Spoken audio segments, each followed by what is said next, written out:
wait for a few more people to join. Good evening, everybody. Just wait for a few more people to join.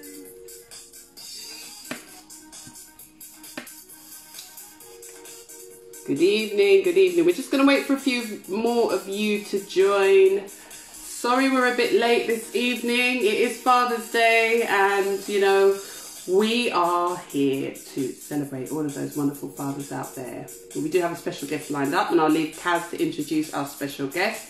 But we just hope you had a wonderful Father's Day. We have had a nice day, actually. You did a family Zoom. I did a family Zoom to wish my father happy Father's Day because he's somewhere a lot more exotic than England right now.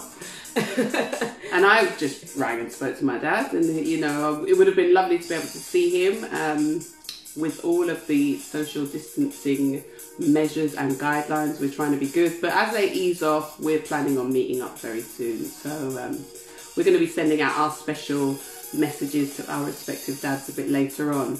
But we just hope you've had an amazing day with your father, with your partner who's a father to your children, with your grandfathers, with just any significant male role models in your life. You know, it's a day that's there to celebrate them all for all the great stuff that they do and all of the lives that they impact in a positive way. You know, there's nothing greater than a father's love.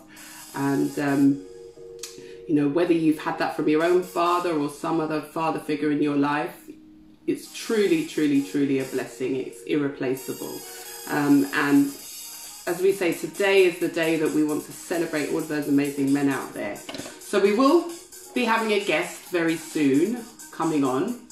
I'll leave Kaz to introduce him to you. He runs an organisation, and Kaz will talk a bit more about him. His name's David Mullings.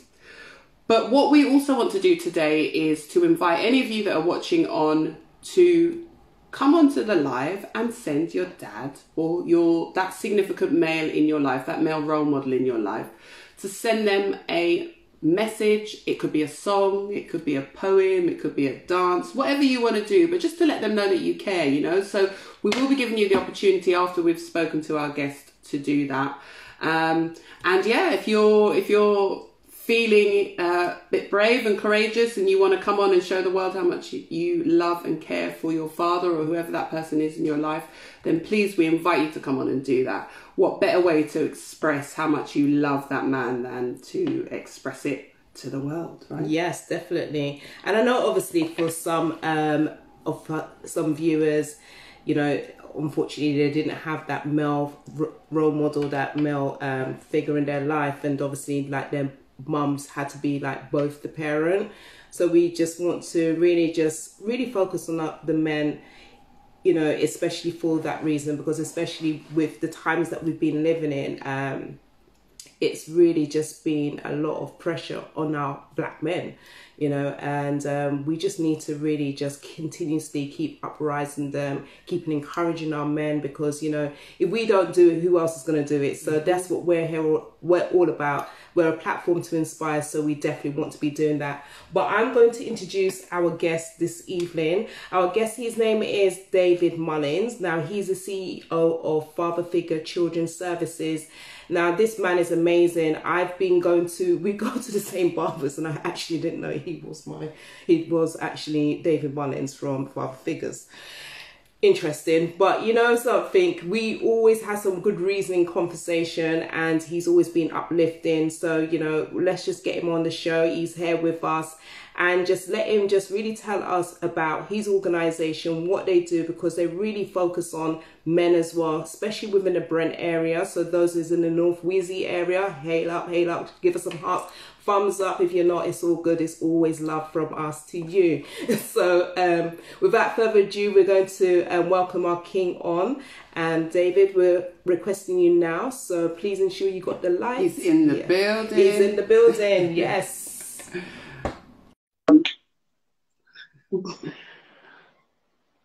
All right, so David is coming up now. Yes, hey. Mr. Mullings, how are you, sir? Well, thank you, ladies. How are you? Very well, very well. How was your event today?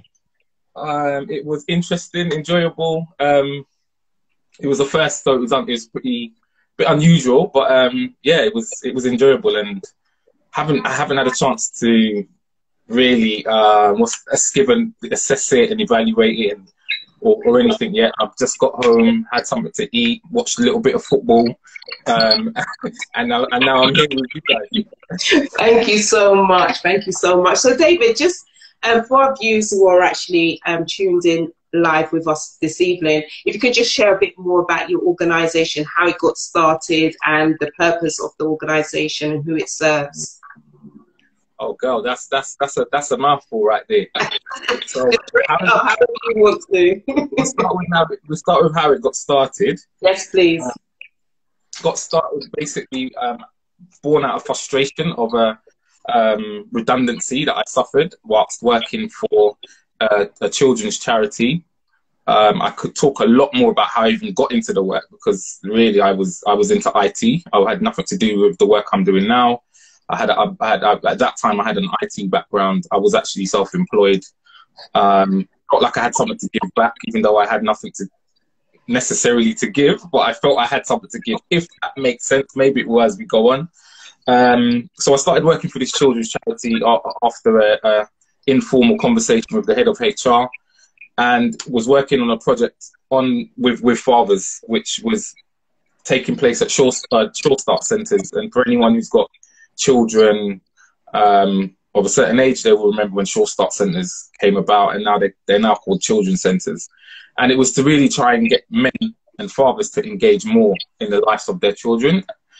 And basically austerity measures kicked in, and one of the first projects that funding was cut for was the work with fathers. And firstly, I've never been in a position where I didn't know where my next bit of money was coming from. I'd always made money independently, legally or illegally. I've always made money. So that was keep it real, keep it real. that was a bit of a problem. That was a shock to the system, that actually in the next 4 weeks or so, didn't know where my next money. Question, David, was you a father at the time as well, yourself personally? Yeah, I was a father, and actually, when I was first asked the question about could I do this type of work, I was like, well, no, I don't even know what that is. It was called father's worker. And I was kind of like, what the hell is that? I don't know what that is. What's a father's worker? I became a father for the first time at 18, and by the time I was 19, I had 2 children for 2 different women. So I was in the deep end from really young. I now know it was preparing me for my path. So, but at the time, I had no idea, of course, and it was some deep water to be in at that age. I then, basically after the redundancy, I got re-employed by the same charity actually within 4 weeks on another project, which wasn't focusing solely on fathers, but was focusing on parents.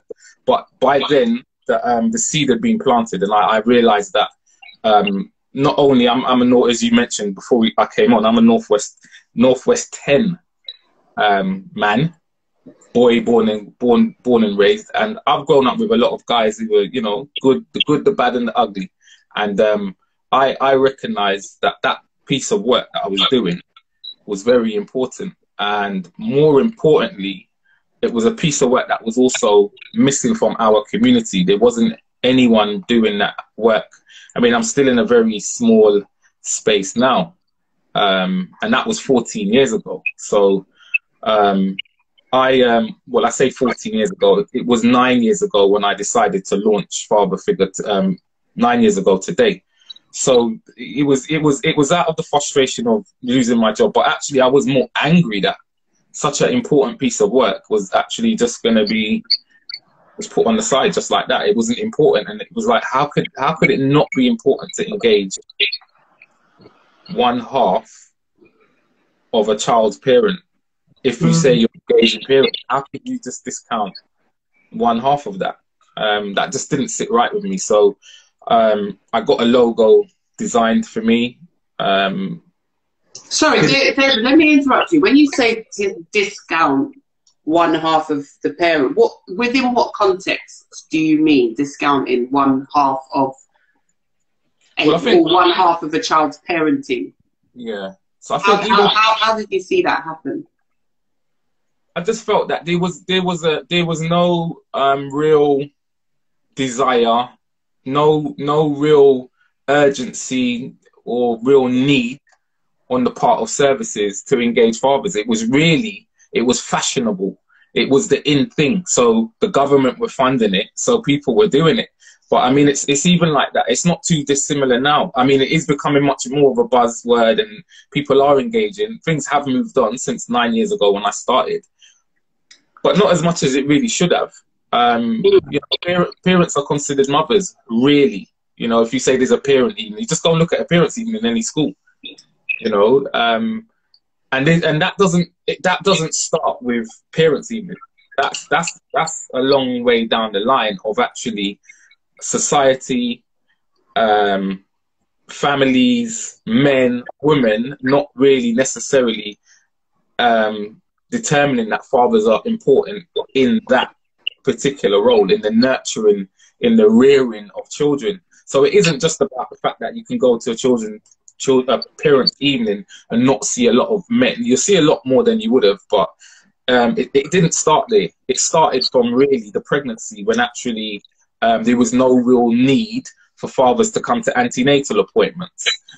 When you were told that you needed to leave the room when something was happening, or that you might not be able to be in the birthing room for one reason or another, or that you're just made to feel that you're getting in the way, or that when your child is born and you go to certain services, that the professional talking to you and the mother of the child doesn't even make eye contact with you. I mean, I've been mistaken for the father of a child, and I didn't even know that the person speaking to the woman, thought I was the father until the conversation finished and she decided to say something to me. And I was like, well, look, I'm actually a professional. I was only talking to this mom. Wow. It's kind of like, Shaggy, it wasn't me. So yeah, so that's what I mean when I say to just discount. It's just not being felt, and that we're that important, and that didn't sit right for me at all. I looked at my upbringing and the fact that I could quite easily be dead now, very, very easily. I could quite easily be in prison, serving, or in and out of prison, and I felt that ultimately maybe the difference for me was that actually I had a man in my life who had a set of morals that he instilled in me. So even though I went off and I did certain things, the fact was that when I did those things, I very clearly knew that I was doing wrong, because those things were planted in me, those seeds were planted. So I knew when I was doing wrong. It was a conscious. Was that your father?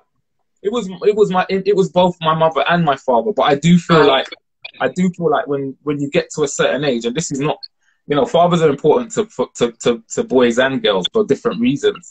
But I do feel like, you know, when boys get to a certain age, and puberty starts to kick in, and the testosterone, you know, you start to push boundaries, and it's not every mother is going to be able to manage that. You've got some great mums who have managed it really well, but not every mum's going to have it in them. Not every female is going to have it in them to be able to really push back and kick back.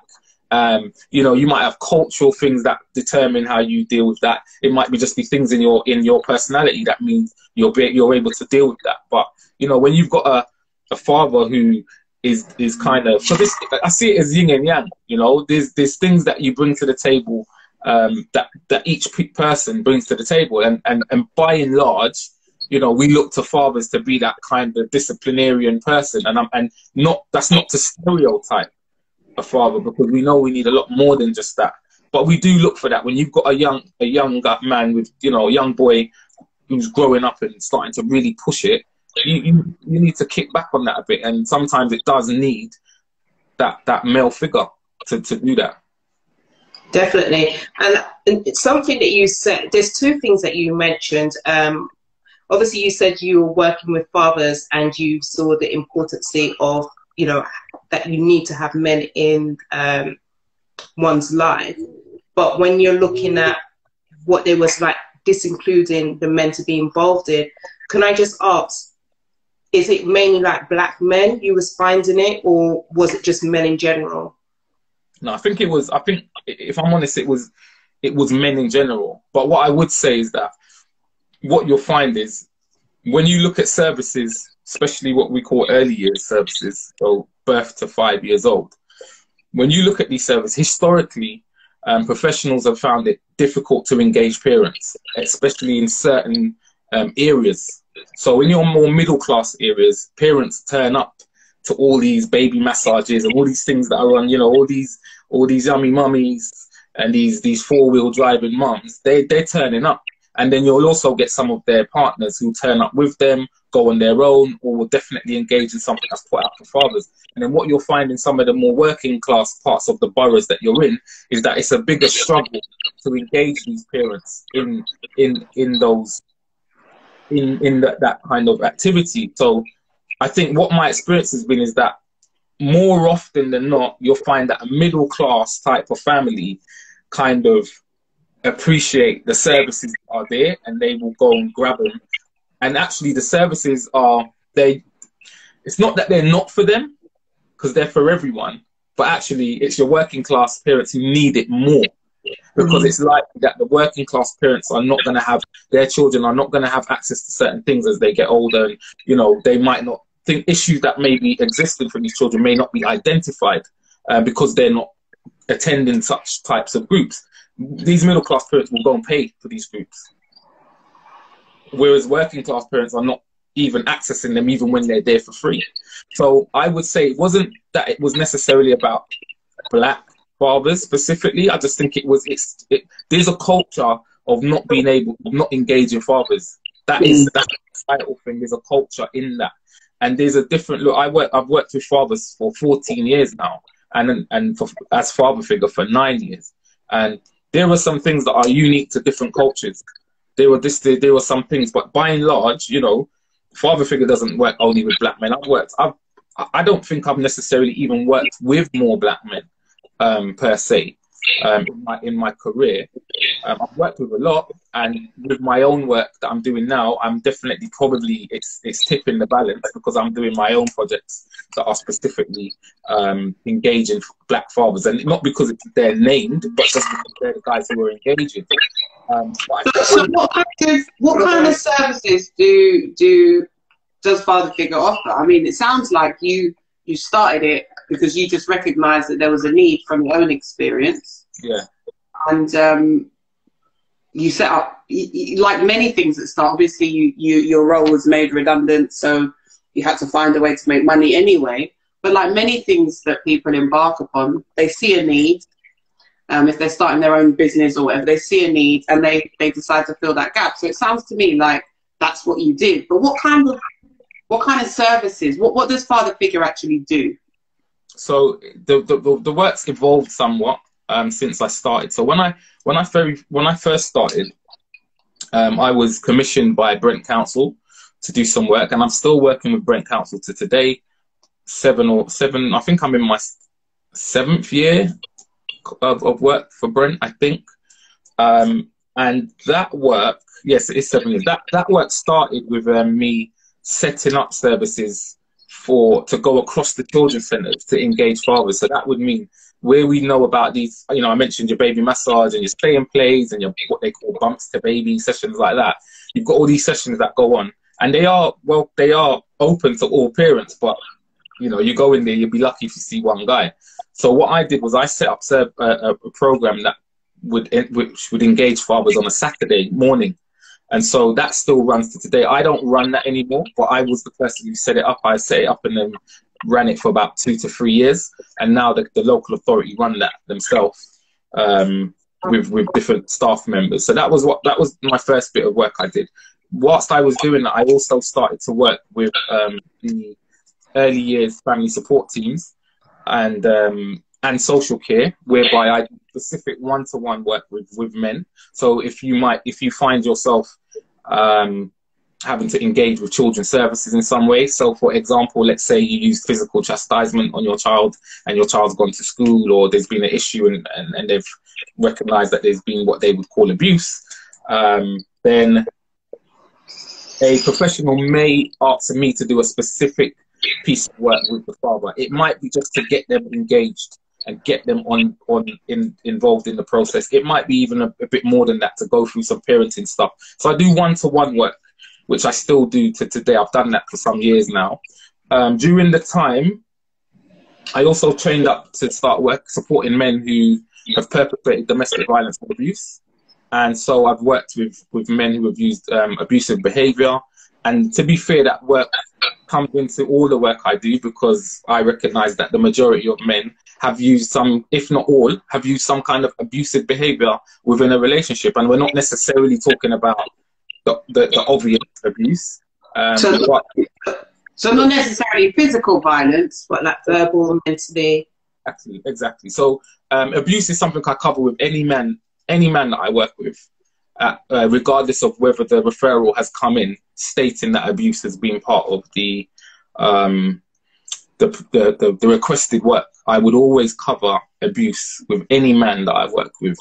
And then the other part of my work is I support men who have been denied contact with children. So I help them to go through the court process. I do their paperwork for them. I attend court with them.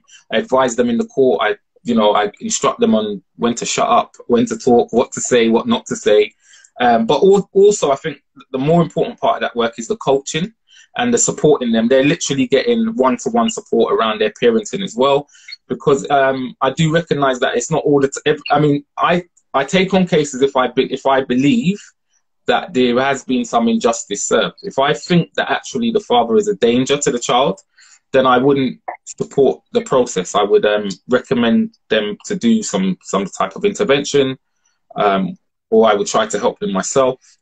But yeah, that's another part of the work. And how often do you find that, just on the point of men who have been denied access, how often do you find that it's an injustice literally to them? So it's not because they're a poor father or they're a danger to the child, but actually it's something, whether it's the mother is bitter or, she's using the kids in terms of being spiteful or as pawns. How often do you find that is the case? I mean, look, I can only talk about my cases, because it doesn't mean because my cases maybe have a high percentage that's what it is all the time out there. A lot of my cases, I think that is the case. That said and done, okay, there's a lot of stuff that goes on in relationships, right? And so, one of the things I recognize men are good at, we're good at lighting fires and walking off and saying, hey, wow, what happened there? What's wrong with that? How did that fire start? And so I think it's important that I hold men to account.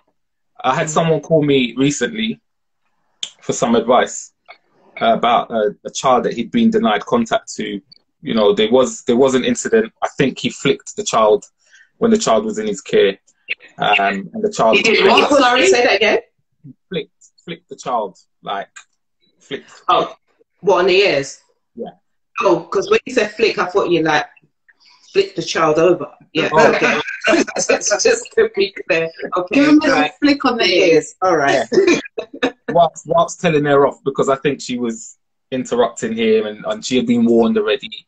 Anyway, she went home and complained and said she doesn't want to go to her dad. So he went to the mum, spoke to her, said, cool, when she's ready. They had that little conversation. And then now the child's saying she wants to come back. She wants to go back to her dad's, and the mom's saying no, right? But here's the other thing. The child's about 4 years old, but the father is married to someone else. So now I'm looking at that and I'm thinking, well, okay, if your child's 4 and you're already married to someone else, that's got to be pretty raw for the mother of the child, right? And so let's not discount the potential hurt, emotional drama that's going on for that mum. And it doesn't make her right to deny him access, but I understand that she may be going through some stuff, and so he needs to not necessarily be so kind of wanting to meet her where she's at in some real big battle. He needs to maybe take a step back, take his time, and understand that he's played a part in her behavior, even though it's wrong, because it isn't right. I don't think any child should be denied access to any parent unless there's a safeguarding concern. That's the only reason. So I don't make her right, but I can understand that she's going through some stuff, and he shouldn't just go on I don't know why she's behaving like this. I actually have an extreme view on that, and I think that, except where there's a safeguarding issue, I think that it's actually child abuse to deny your child the right to access one parent or the other. Absolutely, I totally agree with you. And I think this is where healing is definitely required, you know, like some form of therapy, because like you were explaining in regards to one of your cases, I mean, obviously the mum having a child and the child is now 4, there needs to be some kind of like, whether it's going to be like talk therapy or something or the other that's been incorporated, because what's going to happen is the child's going to pick up on certain things. Children, we pick up on certain emotions, etc. But I feel that at the same time, even as the father, it's that lack of understanding, or like you said, want to take that accountability, want to take that responsibility. Men and women need to be responsible when there's a child, period. You know, because it's no longer about you. There is a child, there's another human being now that's involved in the situation. But somehow you've got to kind of like remove your emotions, whether you go and get that before, but you need to do that, because what we're finding is we're having a world that's built on broken people because of these foundational issues within the household, you know.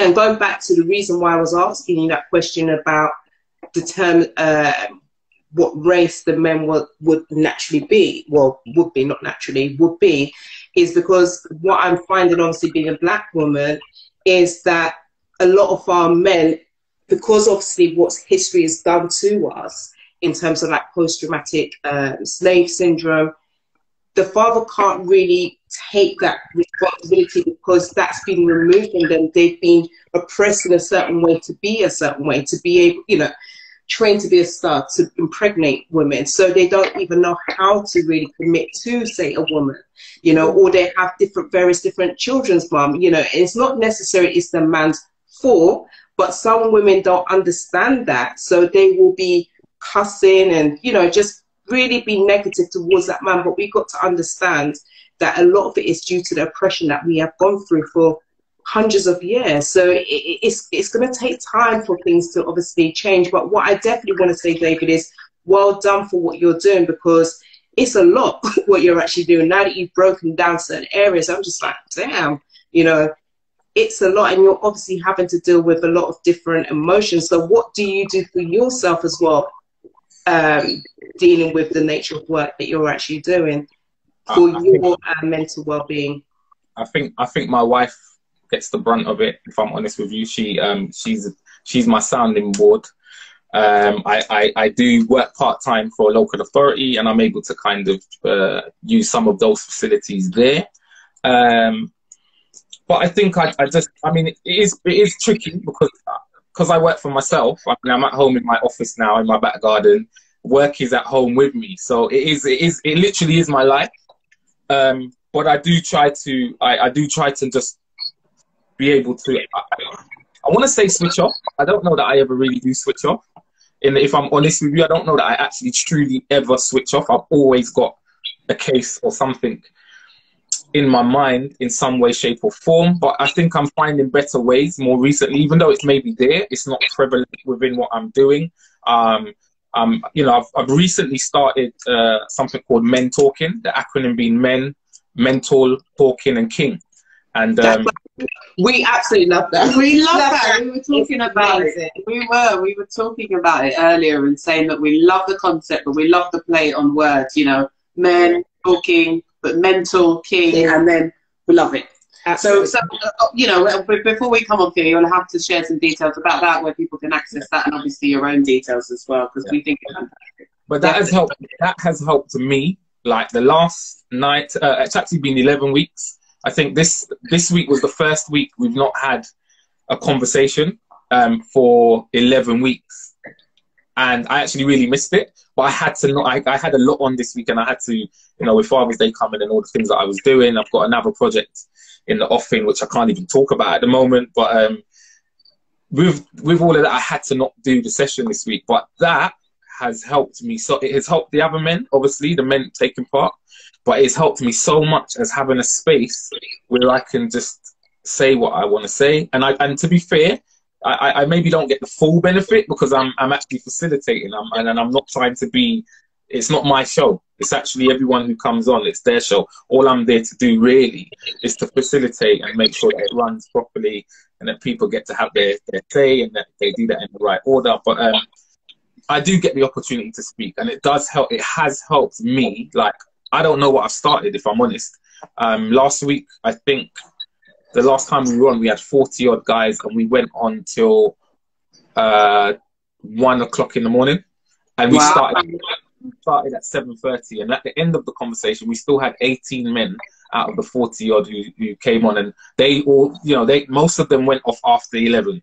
And so I think, you know, that tells me that it's much needed. It's much needed. I've spoken before about wearing masks as a black man, just, you know, constantly having masks on wherever you go when you're in the workplace. To be fair, I'm not COVID masks. Let's just be clear. Not. No. To be fair, I think that it's something I decided a few years ago that I wasn't going to do anymore. So, for example, when I'm in my office working for the local authority that I work for on a part-time basis, if I see a sister come in and I feel like you're West Indian, you're going to understand me. You might hear some, "What, go on, sis, you're good." Because that's who I am, and I don't care who doesn't understand. And in fact, I do translation for my white cousins and my Asian cousins. I do translate for them. However, there are occasions... Translation, you know, some of them... sometimes I don't translate because it's not for you. But I'm not willing to kind of... I'm professional. I know I'm professional, and I know when I need to be professional, and when it's time that I don't have to, you know, be in my speaking the speaky spokey language that has been laid upon me in this country. So, you know, I'm happy to be who I am, and I'm not looking any new friends. I go to work to work. If you don't like me, that's fine. I've got enough friends. So we're all good. Yeah. We go to work to make money, not friends. If you get friends out of it, that's a bonus. You have to be very clear on what you go to work to do. But you know, just listening to you talk is really refreshing and heartwarming, because you're right. I have a very close colleague at work, and he's actually created a WhatsApp group for men. He's married and he's got family, but he's created a WhatsApp group for men within his circle to start talking about real issues. Because what you find actually is that men don't really talk to women. Well, they don't talk, but they don't talk to. I mean, they tend to keep things a lot inside. But naturally, if a man is going to open up about real stuff and take off those masks, he'd rather do that with another man than women. So to create that safe space for men is so important, because men carry so much within them. They feel that by talking or by showing emotions, they're weak, which is not the case, actually. If you're able to express emotions, that's true. That's really true strength. But in carrying all of that burden, that takes its toll on a lot of men. And that's why, sadly, the suicide rates amongst men is quite high, because they don't talk about it. So for you to create that space, someone's, you know, Theo, hello, big up Theo. Theo's enough respect, David. Carla said, you know, you guys are doing amazing work out there, and you really, really are. It's not easy, and like you said, men in society are kind of in a bit of a in particular fathers are in a bit of a no man's land space, if that makes sense. The women are naturally the ones that, if there is a relationship breakup, the court will give custody to the women. You know, it's always in favour of the mother, let's just say, and that's to the detriment of the father. And when men want to really get involved, they have to really fight hard. I've got a friend, very close friend of mine. He's not seen his kids now for probably about at least three or more years, and he's of no risk or threat to his kids. It's just that the mother won't let him see them. She's moved on with her life, and she won't. And he's tried to fight it, but he's just, if I'm honest, he's given up. He's given up because it was taking too much of it out of him. And he's gotten to the stage now, and also he didn't have the money to fight it, because it's not cheap. But he's gotten to the stage now where he says, there's going to come a day when my kids will know, and they're going to come find me.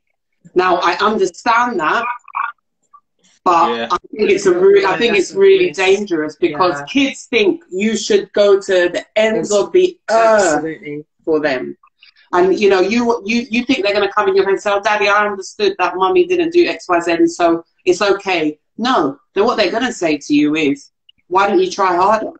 Yeah. Why didn't you do anything? Why didn't you break your bank to try and come for me?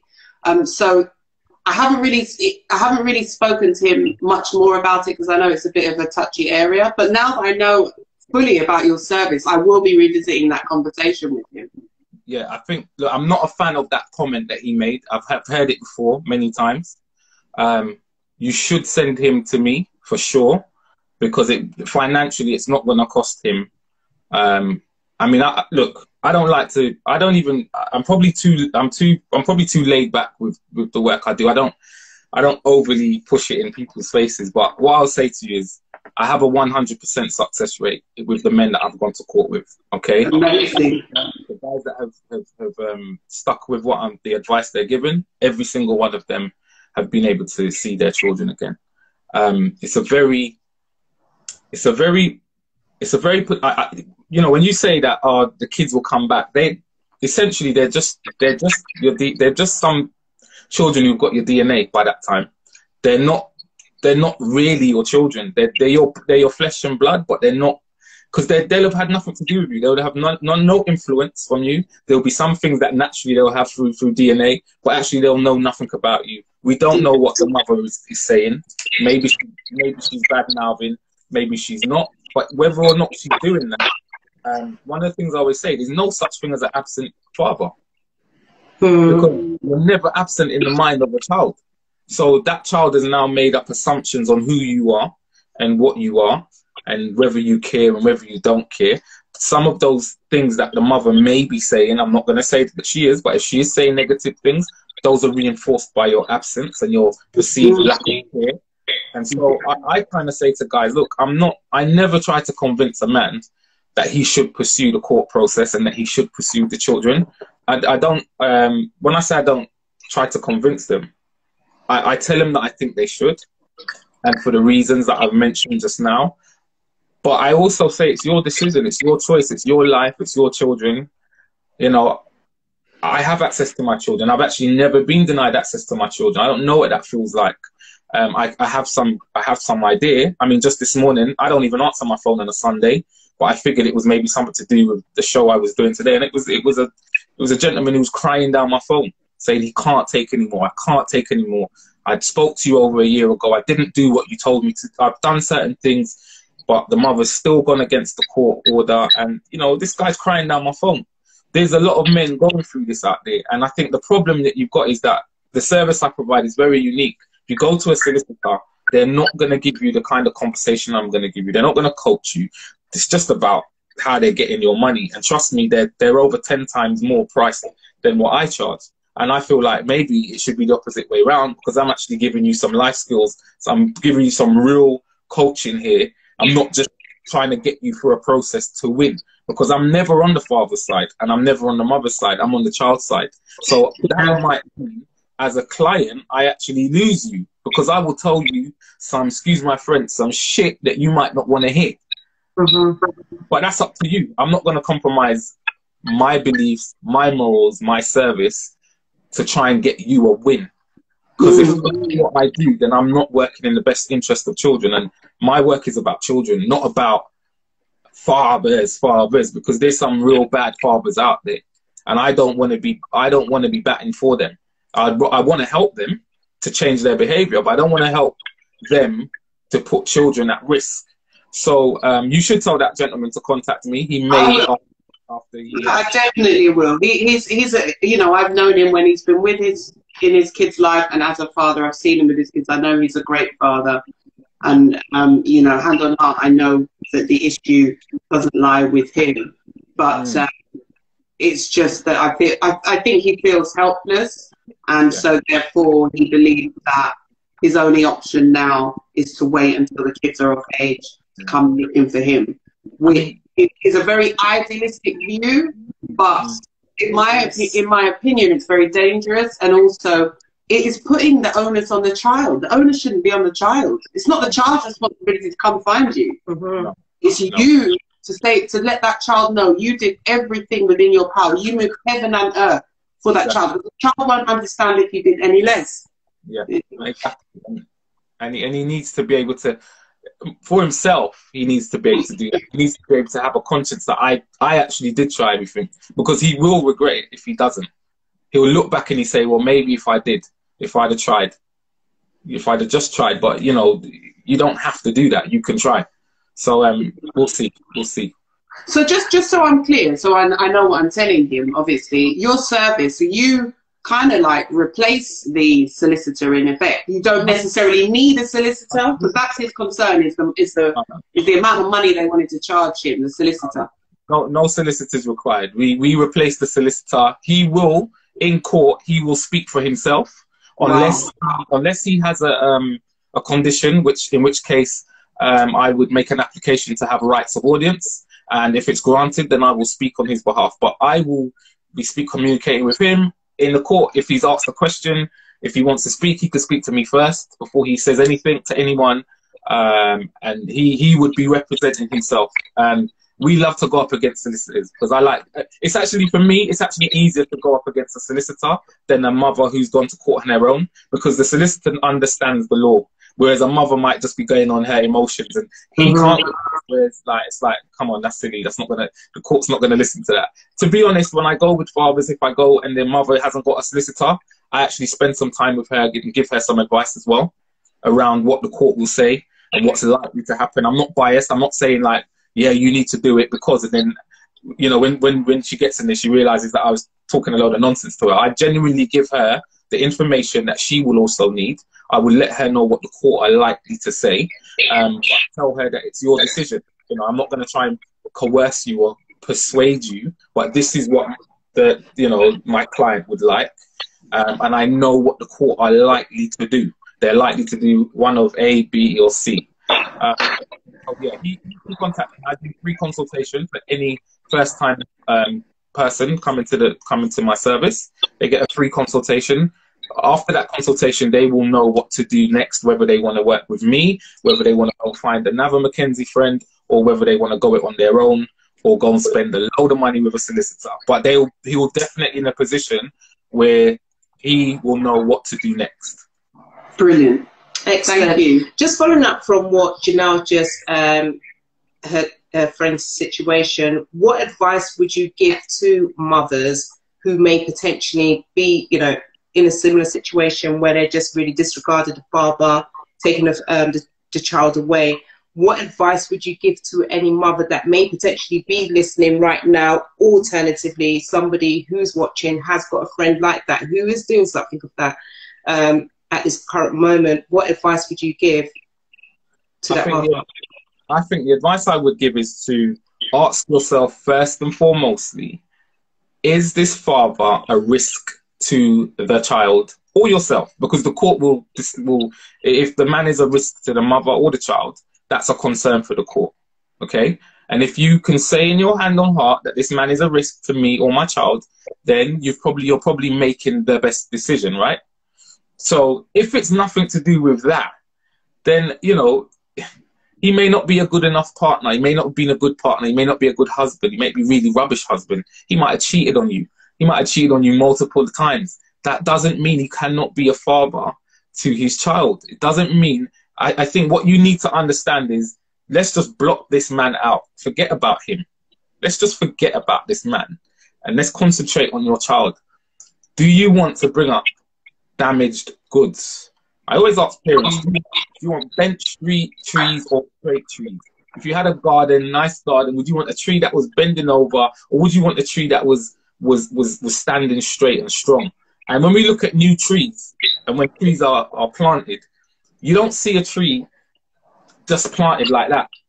You'll always see these wooden stakes attached to the tree. That's your mum, that's your dad, your granddad, your uncle, whoever, right? But that's to help that tree grow straight. And you know, we know this saying, I don't know where it comes from, but I just know it from a child. Bend the tree when it's young. So that again, sorry, you went a bit faint. Bend the tree when it's young, so it will grow the way you want it to go. And so these things that we are doing with our children from such a young age, just look at these little Chinese prodigies, right? They're not prodigies by accident. These kids are getting up and sitting on the piano from like 6 months old and they got to do that every day. It's not a surprise when we see these kids be these great. It's because they've been forced to do that from so long. And so what damage are we doing to what damage are you doing to your child when you deny him or her access to half of who they are? What are being asked in their head? It's not a surprise when we see some of these young boys who are fatherless at 13, 14 going off the rails, because they're asking questions. They're angry young men. They can't tell you that it's their fathers, but I'm telling you now, when they're in prison at 21 and 22, you get a bit of chance to talk to them and you peel it off. You get a psychotherapist in there, you're going to find out that this boy had a problem with this man who he had this narrative about, who didn't care about me. And actually, you never met the man. And maybe he didn't care, but sometimes you don't know. One thing I always say, if the father of your child is a let's use some road slang. If he's a waste man, yeah, let your child work that out for themselves. Absolutely, yeah. Not for you to make that decision. Now, obviously, if you've got a 2 or 3 or 5, 6-year-old and every weekend they're waiting for dad and he doesn't come, then you've got a decision to make there, because you've got to protect your child from that disappointment that this man is putting in. So you've got to make a decision. I get that. All right. But actually, if he's just an arsehole and you don't like him, he might be able to be a good enough father to his child. And what are you denying that child? What we're looking at is early sexualization, drug and alcohol abuse, reduced chances of getting a better education. All of these things are potential outcomes of the damage that we're doing to our children when we're not giving them that opportunity. So, you know, you've got to take the guy out of it. What are you doing to your child? You know, a child can't understand all of that. They just know that they see other kids with their dad or with someone, and they haven't got one. They'll make sense. The dots will get connected one day, and you know, questions will be. I've met many men my age, older, younger, who have worked out in their older life that their father's not being a part of their lives was not actually what they thought it was. There was actually a part that the woman that they held in so much high esteem that they played. And you don't have to play that part. You know, as I said, if a guy's going to let his children down, if he's an arsehole or whatever, let your children work it out for themselves. Children have got a great way of telling parents the truth. They've got an absolute great way of letting you know that you're not good enough. So that's what I say. What's interesting about what you said there was that, you know, they may have been fed a narrative from the mother all their life, and then they grow up and they realise that narrative isn't quite true. That in itself is damaging, because what that creates is something called cognitive dissonance, yep, which I'm sure you know about, right? Which is everything that you've ever believed, your core belief system suddenly becomes shattered. And you have to find some way mentally to reconcile the two. So your mum, who you hold in this high regard, has been telling you your dad's this, your dad's that, your dad's the other. He doesn't want to see you. You grow up to realise, actually, that wasn't the case. Actually, it was probably my mum. So this woman that you love has been lying to you. That creates its own issues. And I don't think that when people make certain choices, and when women, let's talk about women, for example, who make certain decisions for their own personal selfish reasons, because it's selfish reasons to say that father, they don't want that father in their child's life. I don't think they fully understand the lifelong impact of damage that's going to have on that person as a human being, and that person, like Kaz said, ends up being broken. You're going to have these broken individuals walking around, and I think, you know, the great thing about what you've spoken about and the work that you do is that you're trying to get an understanding around that, not just to advocate on behalf of fathers who want access to their kids, but actually speaking to women for them to understand that certain patterns of behaviour that they think is acceptable it will have a massive impact and will massively damage this person that they're bringing into the world, or they've brought into the world. But also, I also wanted to add on to this, what was coming to my mind is, if a mother went through that own experience where she was brought up by her mum, who done exactly the same what she's then doing, it's that whole generational thing. Do you understand what I'm saying? Because you don't know no different. It's just really to be able to break that vicious cycle I want to say that 9 out of 10 of the cases that I take to court, literally 9 out of 10, the woman didn't grow up with their fathers. And I say it to every client. I was like, tell me, like, what's the question I asked is, what's the relationship she's got with her father? Nah, she didn't grow up with him, doesn't really get on. So it's an easy decision. It's a very easy decision. It's just normal. You know, like I always said I wanted to get married. My mum and dad were married. My mum and dad married 50 odd years. So married for me was always something I wanted to do. You say that to some man, they're like, what? What kind of marriage? But then you look back, what type of house did you grow up in? And, you know, it sounds very, what's the word? Just, you know, very idyllic. Yeah, but it's just one of those things. It's like, for example, if we take abuse, right? A woman who has seen her mother abused is more likely to pick a partner who will abuse her. And it's not a rule of thumb. We know it's not a rule of thumb. But and maybe if it's not about picking a guy who would abuse you, it's about maybe putting up with his abuse, giving him that second chance, because it's something you've seen happen. Whereas, like, try put your hand on one of my sisters, it's like, I don't think so. It's gonna be a problem, because that's not something that they've seen. It's gonna be a straight no, that is wrong. Whereas, you know, there's no first and second chances here. So yeah, it's just so important. If you really love your children and you understand what the damage you're doing, I don't think parents would do it. And that's the frustrating thing about most of, again, literally every case that I go to court with, is that the child is not at the center of thoughts. Sometimes for the men that I'm representing and I have to talk them down, it's an ego thing, it's a battle thing, it's a winning thing, it's a point scoring thing. And I don't engage in those type of battles. I don't try to. It's not about scoring points for me. Sometimes what men, and I do not like to say men, because I don't speak for men. Okay, so I'm just talking about from my experience of having worked for men, with men for the length of time I have, is that, you know, we don't like to be the ones to climb down.